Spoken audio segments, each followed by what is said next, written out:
श्रीरामपुर एक छोटा सा गांव था। इस गांव के अधिकतर लोग किसान थे। इन्हीं में से एक था केशव। केशव बहुत ही मेहनती था।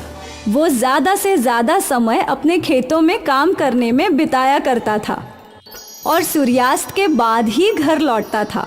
दरवाजे पे उसकी बेटी चुटकी उसका इंतजार किया करती थी। पापा आ गए, पापा आ गए। और अपने पापा को देखते ही उसे लिपट जाती थी। आप आ गए पापा, मैं आप ही का इंतजार कर रही थी पापा। पता है आज स्कूल में हमें पेड़ लगाना सिखा रहे थे। फिर क्या, मुझे तो पहले से ही पेड़ लगाना आता था। टीचर ने पूछा कि चुटकी तुझे ये सब कैसे आता है, तो मैंने गर्व से बोला कि मेरे पापा किसान हैं। अरे वाह, ये हुई ना बात। सबने मेरे लिए तालियां बजाई और टीचर ने मुझे चॉकलेट भी दी। बढ़िया है। वैसे तेरी माँ ने आज खाने में क्या बनाया है? दाल चावल और गोभी की सब्जी। फिर से गोभी की सब्जी? अरे छुटकी, तुम्हें तो गोभी की सब्जी खानी चाहिए। ये सब्जी तुम्हारे पापा ने उगाई है। फिर तो मैं जरूर खाऊंगी। मैं अभी खाना लगाती हूँ। कोमल ने सबके लिए खाना लगाया और फिर तीनों ने एक साथ बैठकर हंसी खुशी खाना खाया। अगली सुबह बिन मौसम बरसात शुरू हो गई। अब क्या होगा? ऐसे ही अगर ये बरसात बरसती रही तो सारी फसल बर्बाद हो जाएगी। आप चिंता मत कीजिए, भगवान जी हमारी मदद करेंगे। जल्दी बरसात रुक जाएगी। उम्मीद है। लेकिन होने को कुछ और ही मंजूर था। बरसात बढ़ते ही जा रही थी। कुछ ही घंटों में गांव में पानी भरने लगा और जल्द ही खेतों में भी पानी भरने लगा। सारे किसान परेशान हो गए। अब क्या होगा? सारी फसल बर्बाद हो गई। अब तो भगवान ही हमारी मदद कर सकता है। केशव ने अपनी फसल देखी जो पूरी पानी में डूबी थी। वो परेशान हो गया। वो भीगते हुए घर लौटा। कोमल, समझ नहीं आ रहा है कि अब क्या होगा। सारे किसानों की फसल पानी में डूबकर बर्बाद हो गई है, हमारी भी। हे राम, अब हम क्या करेंगे? पानी उतरे तो नई फसल लगाने की सोच सकते हैं। अब और कोई रास्ता नहीं। हमें इंतजार ही करना होगा बरसात रुकने और पानी उतरने का। हाँ, आप चिंता मत कीजिए। नई फसल लगाने में मैं आपकी मदद करूंगी। केशव और कोमल चिंतित थे। खारी बरसात रुकी ही नहीं और पानी का स्तर बढ़ता ही जा रहा था। गांव के निजाले हिस्सों में घर डूबने लगे थे। केशव और सारे गांव वाले उन लोगों को बचाने निकले थे। कमर तक पानी में चलकर केशव बच्चों और बुजुर्गों को पानी से बाहर निकाल रहा था। फिर एक लगभग डूबे हुए घर से केशव को किसी औरत की आवाज आ रही थी। मुझे बचाओ, बचाओ। केशव उस घर में गया।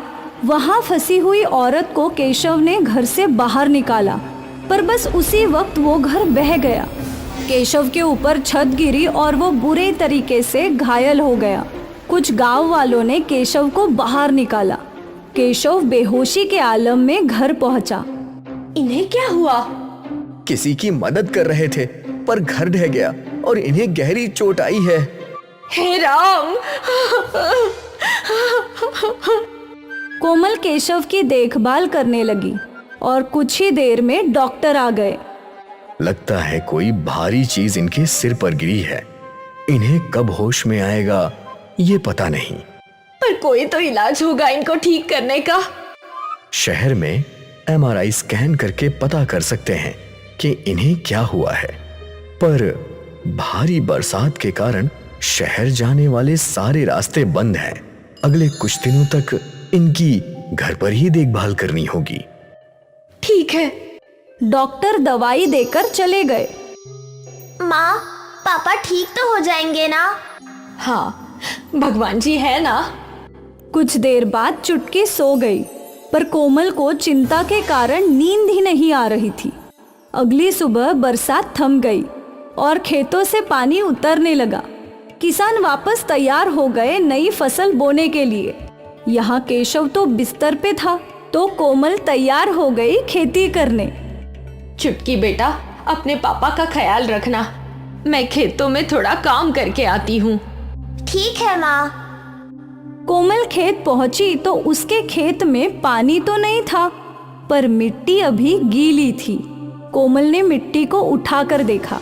इस मिट्टी में कोई भी फसल कैसे उगेगी, लेकिन मुझे कोशिश करनी चाहिए। कोमल ने खेतों में बीज बोना शुरू कर दिया। कुछ घंटे बीत गए। अब उम्मीद है कि कुछ दिनों में बीजों को अंकुर फूटे। इतना मिट्टी पानी में है कि कुछ दिन पानी डालने की जरूरत ही नहीं। खेतों का काम खत्म करके कोमल घर चली गई। लगभग 4 दिन बाद कोमल वापस खेत आई। उसने देखा कि उसने बोए हुए सारे बीज मिट्टी के ऊपर है। हे राम, इतनी गीली मिट्टी में मैं कैसे फसल उगाऊंगी। अपने खेतों की ये हालत देखकर कोमल की आंखों में आंसू आ गए। अपनी परिस्थितियों को कैसे बदला जाए ये सोचते सोचते कोमल तालाब के रास्ते चल पड़ी। भगवान जी, मेरी मदद कीजिए। मेरे पति की ये हालत है और खेतों में कुछ उग ही नहीं रहा। ऐसा चलता रहा तो मेरा पूरा परिवार बर्बाद हो जाएगा भगवान जी। कोमल रो रही थी और तभी उसके सामने तालाब से एक मत्स्य कन्या आई। पुत्री, रो मत पुत्री। देवी, कैसे ना रो। आप तो मेरी परिस्थिति जानती है। मेरे पति को होश ही नहीं आ रहा और हमारे खेत पानी की वजह से बर्बाद हो गए हैं। मत्स्य कन्या ने अपनी जादू से एक घड़ा बनाया। ये लो पुत्री, इसके अंदर जादुई बीज है। तुम इन्हें अपने खेतों में बो दो। तुम्हारे खेतों में मछलियों की खेती होगी, जिससे तुम्हें अच्छा खासा मुनाफा हो जाएगा। और इस घड़े में जो पानी बचेगा वो भी जादुई है। उस पानी को अपने पति के माथे पर लगाना, वो तुरंत ही जाग जाएंगे। धन्यवाद देवी, आपका बहुत बहुत शुक्रिया। मत्स्य कन्या वापस तालाब में समा गई। घड़ा लेकर कोमल अपने खेत पहुंची। कोमल ने उस घड़े के अंदर जो छोटी छोटी मछलियों की बीज थी उन्हें अपने खेतों में छिड़क दिया। जब सारे बीज खत्म हो गए, अब इसमें बस पानी है, जादुई पानी। वो जादुई पानी लेकर कोमल अपने घर पहुंची और फिर उसने अपने हाथों से वो पानी केशव के माथे पर लगा दिया और कुछ ही पलों में केशव ने अपनी आंखें खोली।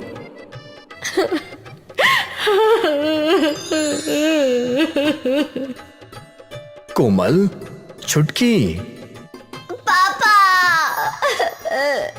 चुटकी ने अपने पिता को गले लगाया। केशव और कोमल की आंखों में अभी भी आंसू थे। मैं कितने दिनों से बेहोश था? 5 दिनों से। आपको होश इस जादुई पानी से आ गया है। कोमल ने केशव को जादुई पानी और मत्स्य कन्या की घटना बताई। मछलियों की खेती?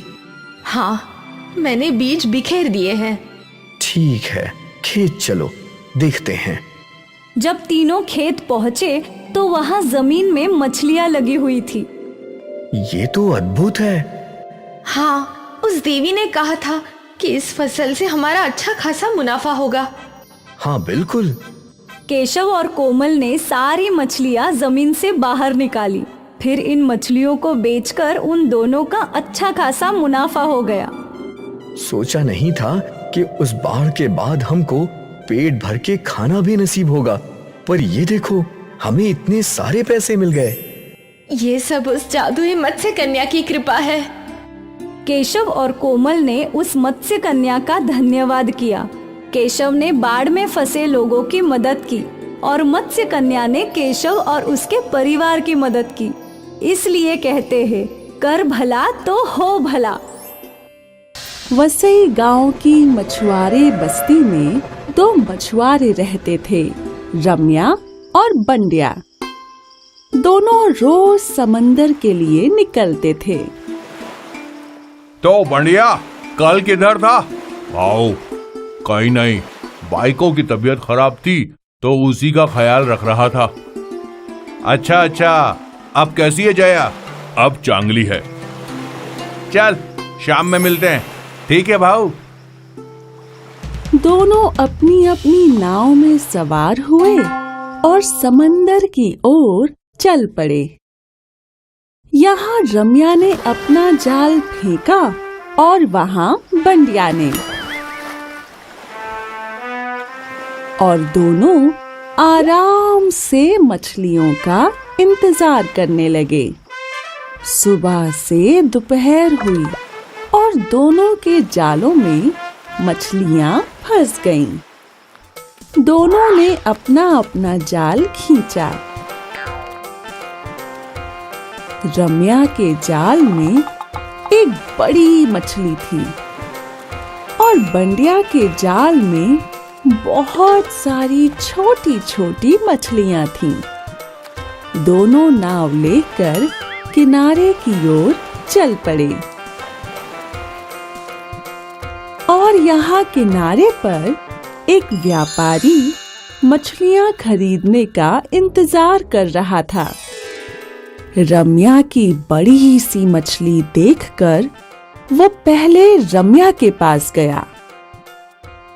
भाई, कितने में बेचोगे ये मच्छी? दादा, पूरा दिन धूप में बैठकर पकड़ी है, जो आपको सही लगे वो दाम दे दीजिए।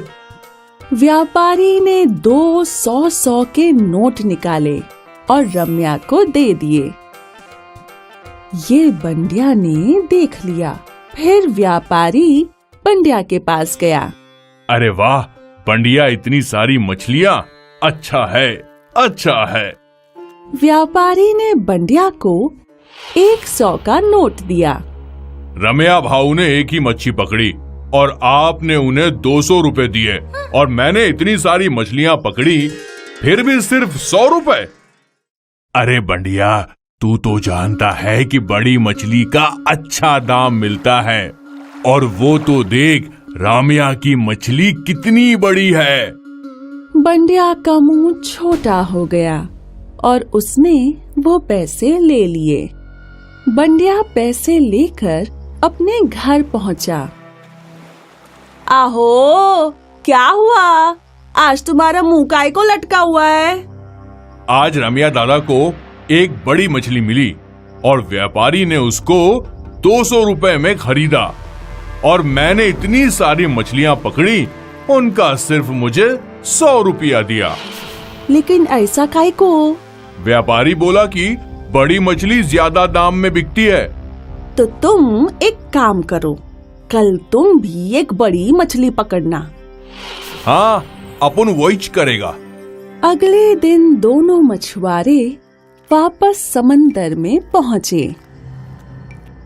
दोनों ने फिर से अपना अपना जाल फेंका। इस बार बंडिया का जाल हिलने लगा। लगता है कोई बड़ी मछली फंसी है। बंडिया ने जाल खींचा तो उसमें ढेर सारी छोटी छोटी मछलियां थीं। शह, मुझे लगा था कि कोई बड़ी मछली फंसी है। कोई नहीं, इन सबको वापस दरिया में फेंक देता हूँ, फिर से जाल डालता हूँ।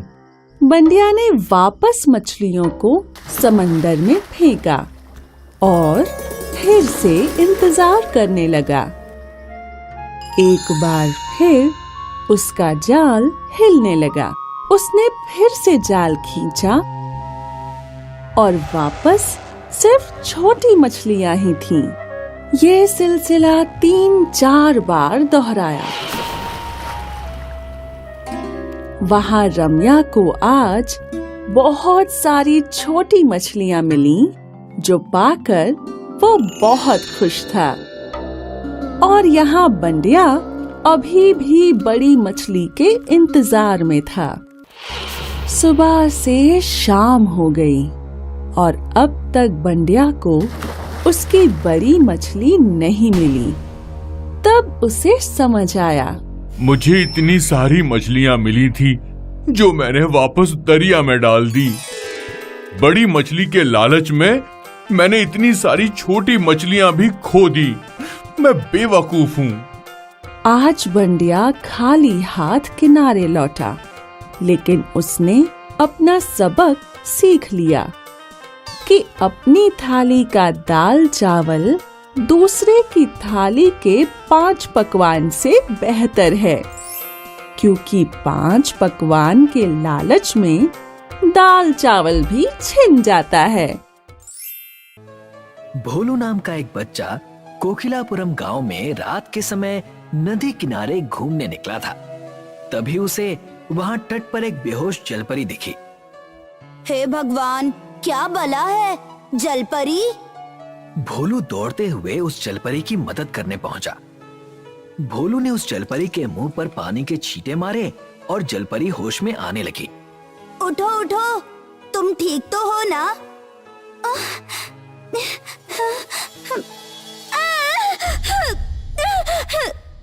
हाँ, तुमने तो डरा ही दिया। चिल्लाना तो मुझे चाहिए। कौन हो तुम?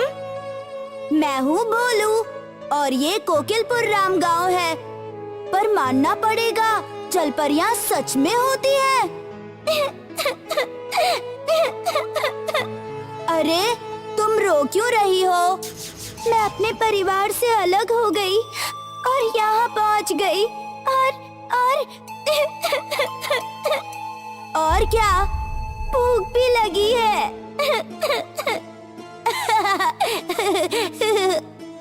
भोलू जलपरी की बातें सुनकर हंस पड़ा। दोनों ही एक दूसरे से पहले डरे जरूर थे, पर अब वो तनाव हट सा गया।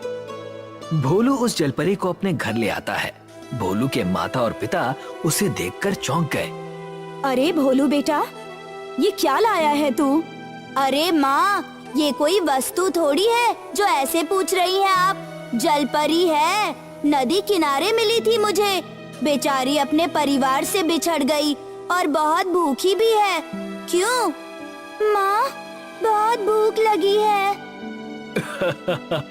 अब सवाल बाद में करना मीनाक्षी। इस बच्ची ने तुम्हें माँ भी कह दिया। पहले इसे भोजन कराओ और आराम करने दो। बाकी सवाल जवाब हम कल कर लेंगे। जी, जैसा आप कहें। मीनाक्षी जलपरी को खाना खिलाने के बाद उसे अपने साथ सुला लेती है।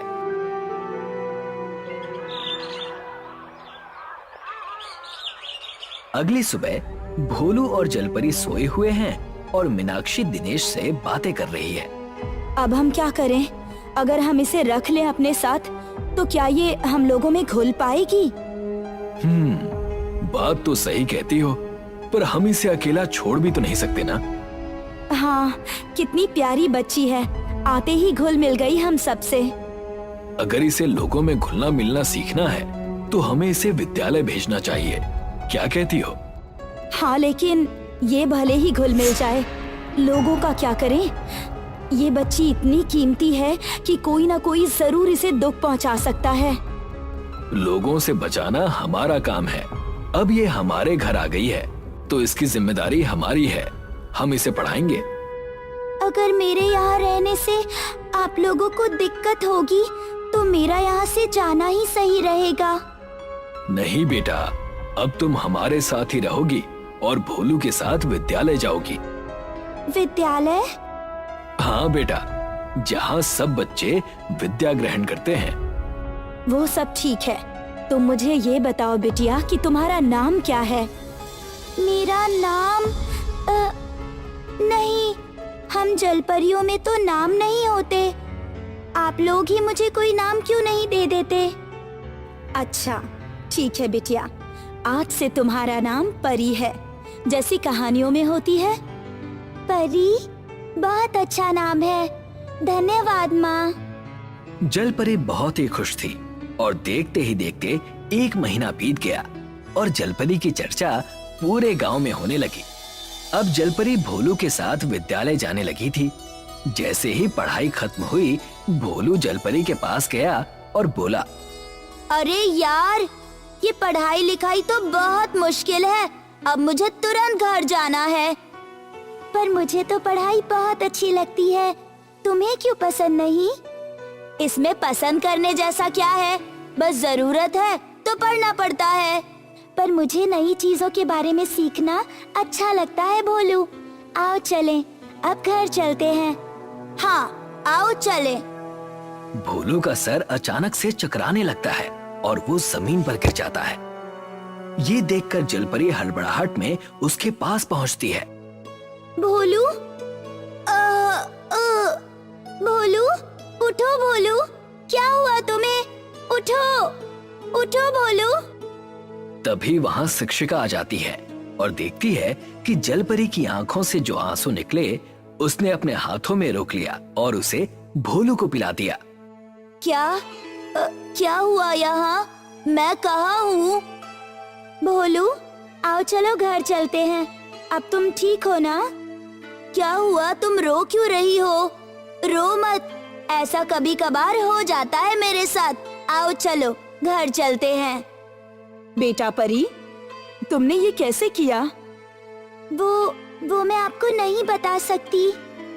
अच्छा, कोई बात नहीं बेटा।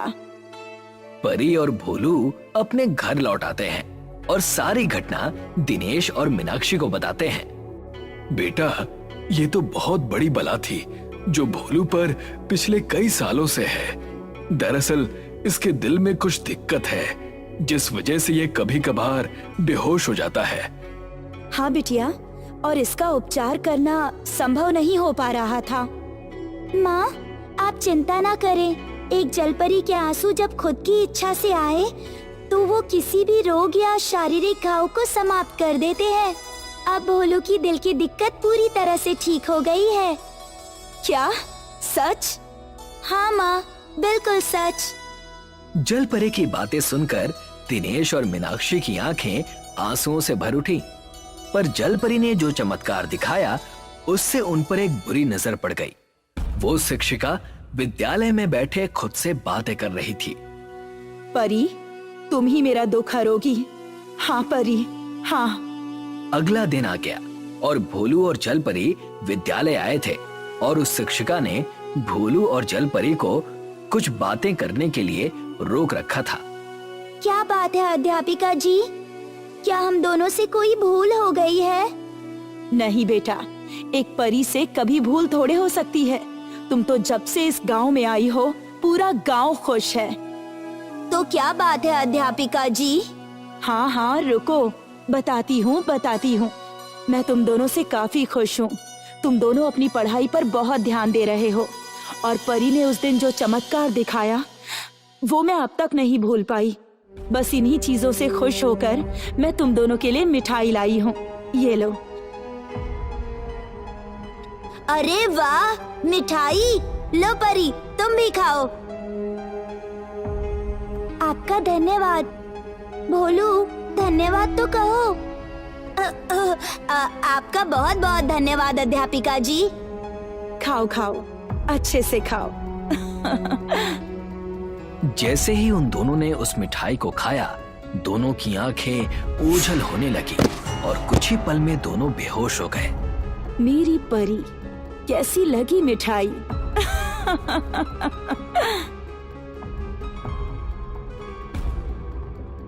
शिक्षिका उन दोनों को अपने घर पर ले आई और उन्हें बांध दिया। जैसे ही उन दोनों को होश आया, भोलू रोने लगा। ये क्या हो रहा है? ये आपने अच्छा नहीं किया अध्यापिका जी। आपके ऐसा करने से लोग दूसरे शिक्षकों को भी शक की नजरों से देखेंगे। मैं जानती हूँ आपने उस दिन मेरे आंसुओं का चमत्कार देखा और अब आप उसे पाना चाहती हैं। बड़ी होशियार हो परी, पर मैं भी क्या करूँ, मेरी भी मजबूरी है। कैसी मजबूरी? अगर आपको कोई दिक्कत है तो मैं वैसे ही ठीक कर दूंगी। उसके लिए आपको ये सब करने की क्या जरूरत थी? अगर तुम्हारे पास खूब धन होता तो मैं तुम्हारी बात मान लेती, पर मुझे जो चाहिए वो तुम्हारे आंसू हैं, जिन्हें मैं बेचूंगी अपनी दवाई के नाम से, और फिर कभी मुझे शिक्षिका का काम नहीं करना पड़ेगा। माफ करना, पर जब वो आंसू मेरी इच्छा से आते हैं तभी वो काम करते हैं। अच्छा, तो तुम नहीं रोओगी? कभी भी नहीं। तो मैं अगर इस भोलू को चोट पहुंचाऊंगी तब भी तुम नहीं रोओगी? तब तो तुम रोओगी ना? हाँ? नहीं, ऐसा मत कीजिए। भोलू को कुछ मत कीजिए। शिक्षिका तुरंत भोलू की ओर बढ़ने लगती है और तभी जलपरी की आंखों में आंसू आने लगते हैं। नहीं, भोलू को छोड़ दीजिए और मेरे आंसू ले लीजिए। एक बूंद भी खराब नहीं होनी चाहिए इन आंसुओं की। शिक्षिका तुरंत एक पतली शीशी में परी के आंसुओं को भरने लगती है। बस बस, इतने आंसू बहुत होंगे। इसकी एक बूंद किसी भी रोगी के चोट को तुरंत ठीक कर देती है। अब हमें छोड़ दीजिए आप, मैं किसी को ये बात कभी नहीं बताऊंगी। माँ, बाबा। अब मुझे वैसे भी इस गांव में नहीं रहना, तुम लोग जा सकते हो। शिक्षिका वहाँ से उन दोनों की रस्सी खोले बिना ही वहाँ से चली जाती है। अब हम क्या करें? इन्होंने तो रस्सी खोली ही नहीं। अब हम यहाँ भूखे ही रह जाएंगे। तभी परी के आंखों से एक बूंद टपकती है और वो रस्सी जलकर खाक हो जाती है। और जैसे ही वो भोलू की रस्सियाँ खोलती है, वो दोनों वहाँ से सीधे घर चले जाते हैं। घर आते ही दोनों सारी बातें अपने माता पिता को बता देते हैं। ये तो उसने ठीक नहीं किया। हाँ बिल्कुल, गलत किया उस शिक्षिका ने। हमें उसकी शिकायत पंचायत में करनी चाहिए। नहीं माँ, आप चिंता ना करें। माँ हूँ, चिंता कैसे ना करूँ?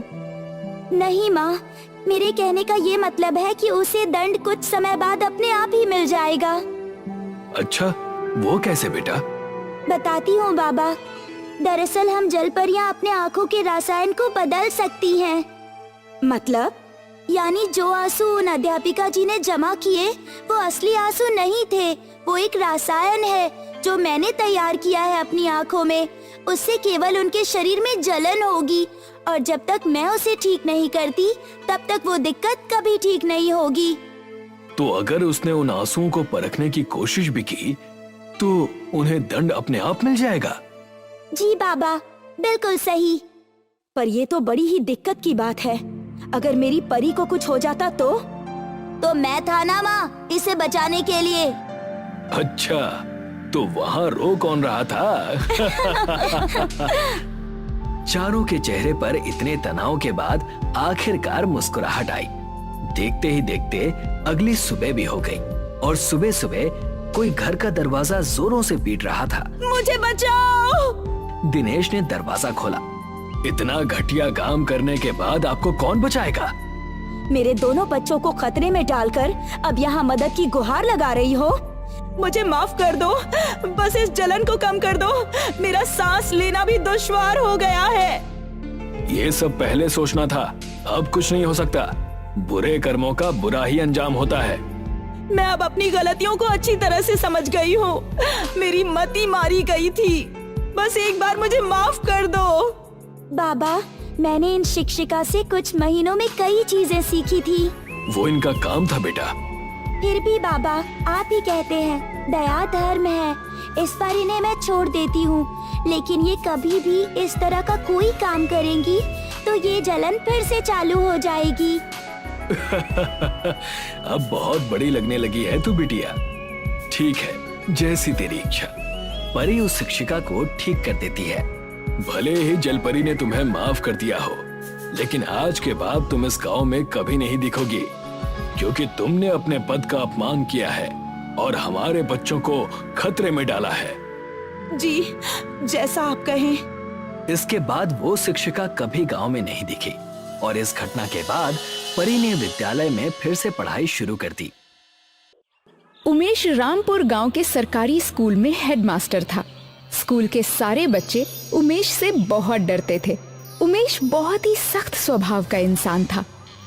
अरे यार, आज तो उमेश सर चेकिंग के लिए आने वाले हैं। मैं गलती से अपना जूता साफ करना भूल गया। आज तो खैर नहीं है। अरे टेंशन क्यों ले रहा है? अपने सफेद जूते पर चौक रगड़ दो, सर को कुछ भी पता नहीं चलेगा। सर की नजर बाज से भी ज्यादा तेज है। अगर उन्होंने तुम्हारे गंदे जूते देख लिए तो तुम्हारी अच्छी खासी पिटाई होगी। कैसी दोस्त हो तुम, मेरा टेंशन कम करने की बजाय बढ़ा रही हो। सोनू सर के आने से पहले अपने सफेद जूतों में चौक घसने लगता है। तभी उमेश सर क्लास में पहुंच जाते हैं और सोनू को जूते में चौक रगड़ते हुए देख लेते हैं। सोनू सर को देखकर डर जाता है और चौक अपने पीछे छिपा लेता है। ये क्या हो रहा है? तुम्हें घर में जूते साफ करने का वक्त नहीं मिलता, जो स्कूल में आकर जूते में चौक रगड़ रहे हो? सॉरी सर, गलती हो गई, अगली बार ऐसा नहीं होगा। मैं ऐसा मौका होने ही नहीं दूंगा। तुम्हारी सजा ये है, स्कूल खत्म होने के बाद स्कूल की आंगन की तुम सफाई करोगे।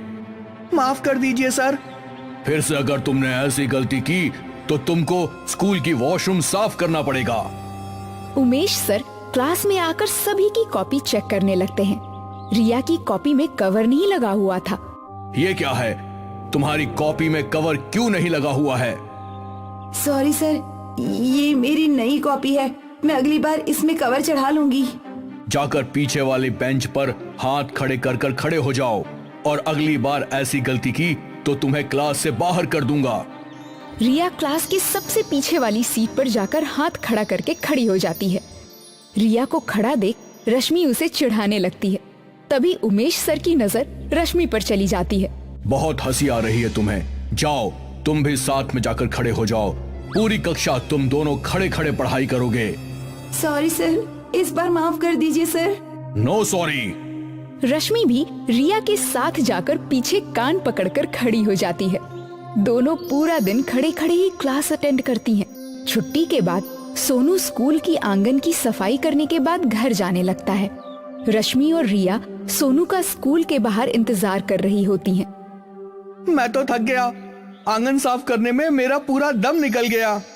ये उमेश सर के कठोर स्वभाव की वजह से आज तक इनकी शादी नहीं हुई है।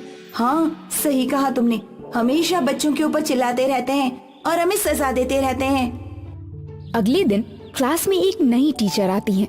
वो देखने में बहुत ही सुंदर और कोमल स्वभाव की होती हैं। Good morning teacher.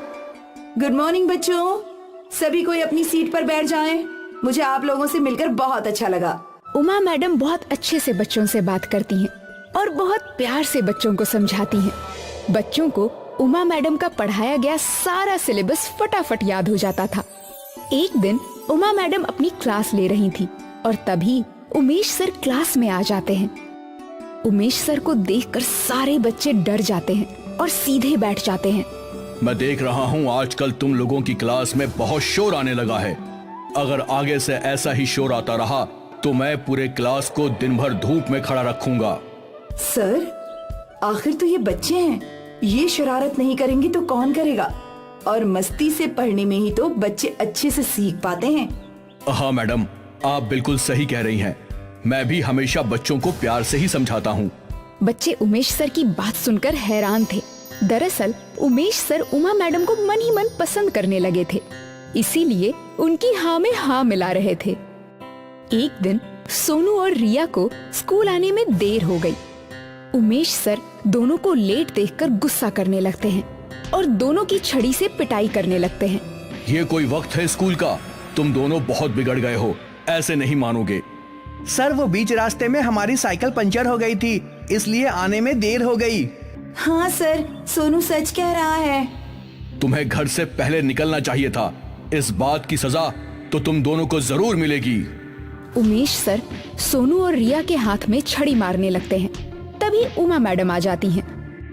अरे सर, आप इन मासूम बच्चों को क्यों मार रहे हैं? बच्चे हैं, कभी आने में देर हो जाती है। अगर बार बार ऐसा करें तो फिर हमें एक्शन लेना चाहिए।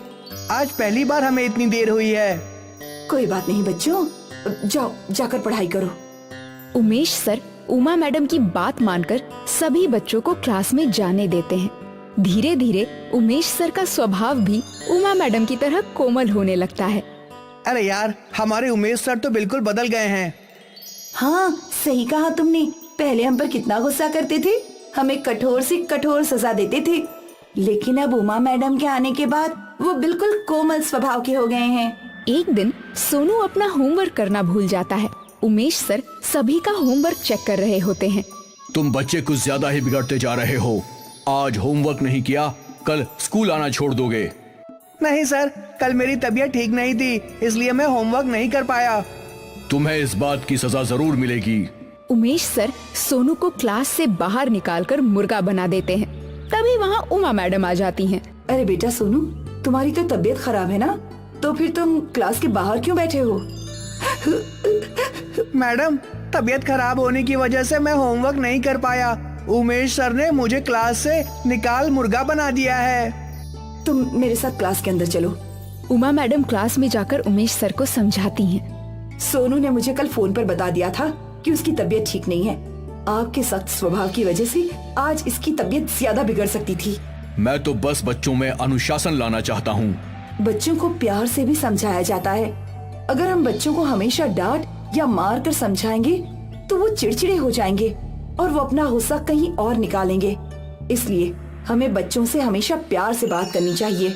आखिर ये बच्चे हमारे देश का भविष्य हैं। मुझे माफ कर दीजिए मैडम, मैं समझ गया हूँ। अगली बार से मैं हमेशा बच्चों से प्यार से ही बात करूँगा। उस दिन के बाद उमेश सर बच्चों के साथ प्यार से पेश आने लगते हैं। कुछ ही दिनों बाद उमेश सर और उमा मैडम की शादी हो जाती है और उमेश सर भी उमा मैडम की तरह कोमल स्वभाव के हो जाते हैं।